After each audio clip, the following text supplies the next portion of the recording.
আপনার টার্গেট যদি হয় আমার বাড়িতে কেউ ছাগল খায় না, এজন্য আমি গরুর একটা ভাগের মধ্যে কুরবানি দিলাম, তাহলে বলেন আপনার কুরবানিটা হবে কিনা? আমি প্রশ্ন আপনার কাছে রেখে দিলাম। মানে আপনার বাড়ি থেকেও ছাগলের গোশত খাই না, এই জন্য আপনি কি করলেন? গরুর একটা ভাগের মধ্যে আপনি একটা ভাগ দিয়ে দিলেন, তাহলে আপনার কুরবানিটা হবে কিনা এটা আপনার নিয়তের সাথে ডিপেন্ডেন্ট। প্রশ্নের উত্তর আপনি দিবেন, এটা আমার কাছে না। তবে রাসূল সাল্লাল্লাহু আলাইহি সাল্লাম থেকে যতগুলি বর্ণনা পাওয়া যায় সুন্নাহর নিকটবর্তী যে পদ্ধতিটা সেটা আমি আপনাকে জানাচ্ছি। সেটা হলো যে রাসূল সাল্লাল্লাহু আলাইহি সাল্লাম থেকে যতগুলি বর্ণনা পাওয়া যায় এই মিলেমিশে কুরবানির ব্যাপারে সবগুলোই সফরের হাদিস। একটা হাদিস পাওয়া যায় যেখানে সফর উল্লেখ নাই, এজন্য জমহুর উলামায়ে কেরাম ওটাকেও সফরের সাথে উল্লেখ করে দিয়েছেন। তারপরেও যেহেতু এটা নিয়ে মতপার্থক্য আছে, আমি মাসালার দিকে যাচ্ছি না, আমি উত্তমটা আপনাকে বোঝাচ্ছি কোনটা উত্তম হবে আপনার জন্য।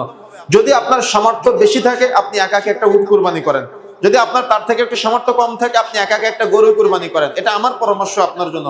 তার মানে ঝামেলার মধ্যে যাওয়ার কোনো প্রয়োজন নেই, বিতর্কের মধ্যে যাওয়ার কোনো দরকার নেই। আমরা বিতর্কের মধ্যে কেন যাব যেখানে আমার কাছে সুন্নাহ আছে, যেখানে আমার সামনে স্পষ্ট রাসূলের আমল আছে, সেখানে আমি কেন বিতর্কের মধ্যে যাব? আপনার তার থেকে গরুর থেকে একটু কম সামর্থ্য আছে, আপনি ছোট সাইজের গরু কুরবানি করেন। তার থেকে কম সামর্থ্য আছে আপনি একটা বড় দেখে ছাগল কুরবানি করেন, একটা ভেড়া কুরবানি করেন, একটা দুম্বা কুরবানি করেন। তার থেকে কম সামর্থ্য আছে ছোট দেখে একটা বকরির বাচ্চা কুরবানি করেন, কোনো সমস্যা নেই। যদি বছর, বয়স, দাঁত, লিমিট সবকিছু ঠিকঠাক থাকে, আপনি যেটা আপনার সামর্থ্য অনুযায়ী সম্ভব হয় আপনি সেটা কুরবানি করতে পারেন।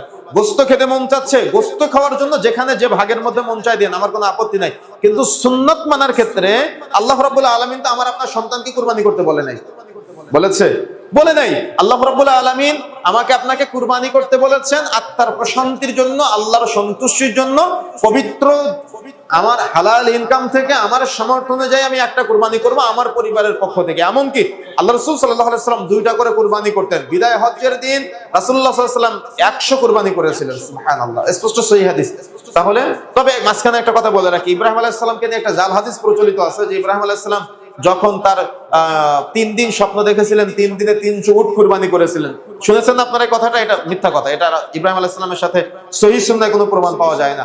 ইব্রাহিম আলাইহিস সালাম দরিদ্র মানুষ ছিলেন, গরিব মানুষ ছিলেন। ইব্রাহিম আলাইহিস সালাম 3 দিনে 300 উটই বা কোথায় পাবে, আর তিনি 300 উট কোথায় বা কুরবানি করবে, এরকম কোনো প্রমাণ ইব্রাহিম আলাইহিস সালামের কোরআন সুন্নাহ ভিত্তিক ইতিহাস থেকে পাওয়া যায় না। তবে মুহাম্মদ সাল্লাল্লাহু আলাইহি সাল্লাম বিদায় হজ্জের দিন সাহাবায়ে কেরামকে সামনে নিয়ে সবাইকে নিয়ে রাসূলুল্লাহ সাল্লাল্লাহু আলাইহি সাল্লাম 100 উট কুরবানি করেছিলেন মর্মে সহিহ প্রমাণ পাওয়া যায়। সুতরাং আপনার যদি সামর্থ্য থাকে আপনি একটা কুরবানি করবেন, আপনার স্ত্রীর সামর্থ্য আছে আপনার স্ত্রী আরেকটা কুরবানি করবে, আপনার সন্তানের সামর্থ্য আছে আরেকটা কুরবানি করবে, কোনো সমস্যা নাই।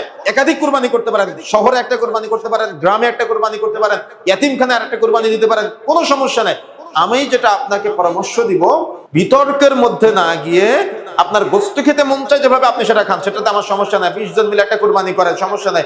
কিন্তু আল্লাহর সন্তুষ্টির জন্য বিতর্কের মধ্যে না গিয়ে, যেটা নিয়ে উলামায়ে কেরামের মাঝে বিভেদ আছে সেটার মধ্যে আপনি না গিয়ে আপনার সামর্থ্য অনুযায়ী আপনি একাকী কুরবানি করেন। ওমর রাদিয়াল্লাহু তাআলা আনহু, আবু বকর রাদিয়াল্লাহু তাআলা আনহু মাঝে মধ্যে কুরবানি ছেড়ে দিতেন যাতে করে মানুষ ফরজ মনে না করে। কথা কি বুঝতে পেরেছেন?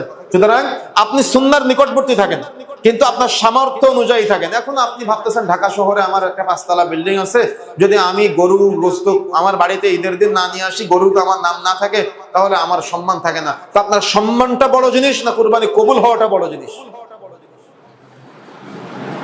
এমন বহু অভিযোগ আছে আমাদের কাছে, ঈদের নামাজ পড়ে না কিন্তু গরু জবাই করতে যায়, ফজরের সালাত আদায় করে নাই কিন্তু গরু জবাই করতে যায়। কথা কি বুঝতে পেরেছেন? অনেকে হতভাগা আছে, ঈদের নামাজ পড়তে যায় না, কুরবানি করবে, কুরবানির নিয়তেই গরু কিনেছে, কিন্তু নামাজের আগে ফজরের নামাজের পরপরই গরুর জবাই করে ভাগ বাটোয়ারা করে তারপর নামাজ পড়তে যায়। আল্লাহ রাসূল সাল্লাল্লাহু আলাইহি ওয়াসাল্লাম থেকে কিন্তু এরকম কোনো প্রমাণ পাওয়া যায় না। ঈদের সালাত আপনি আদায় করবেন।